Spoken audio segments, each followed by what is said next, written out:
Ses travaux sont reconnus sur le plan international. Inès Safi est chercheuse au CNRS en physique quantique, polytechnicienne, croyante. Le questionnement fait partie intégrante de sa vie, dans son métier comme dans sa foi, qu'elle a paradoxalement redécouverte en quittant sa Tunisie natale pour poursuivre ses études.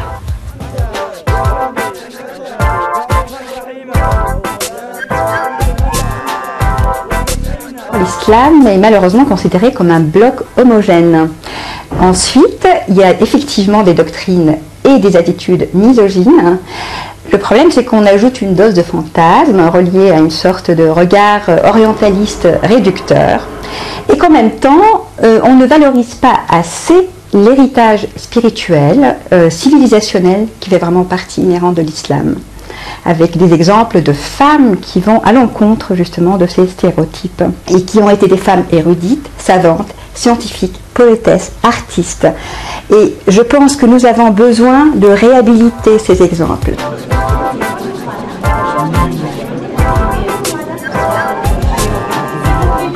Oui, quand il s'agit de la partie majoritaire du Coran qui a vocation spirituelle.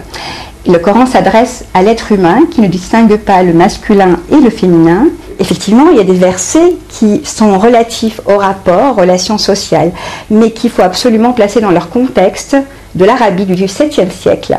Et être fidèle pour moi au Coran, ce n'est pas le figer un livre de recettes, c'est vraiment suivre cet élan d'émancipation par rapport à cette société patriarcale.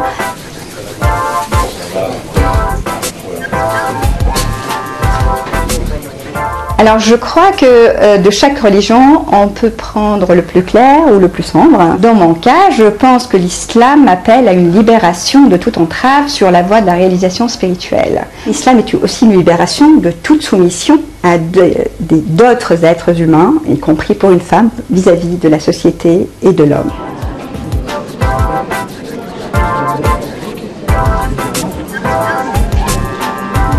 Les traditions, je fais le tri. Je dirais que j'établis une liste de priorités pour aller vers l'essentiel et laisser de côté celles qui me semblent secondaires.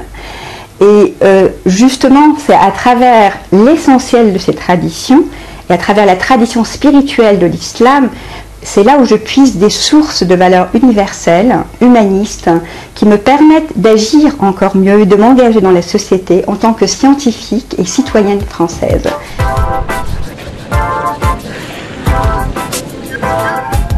Je pense que cette question fait partie de ce que j'appelle des questions secondaires et je pense que justement, à la fois, je considère que ce n'est pas du tout quelque chose qu'on peut mettre sur le même pied d'égalité que les rituels qui restent importants selon moi, que les valeurs, je dirais, d'éthique, que les valeurs d'action sociale, que les valeurs d'amour et de connaissance qui sont l'ultime quête.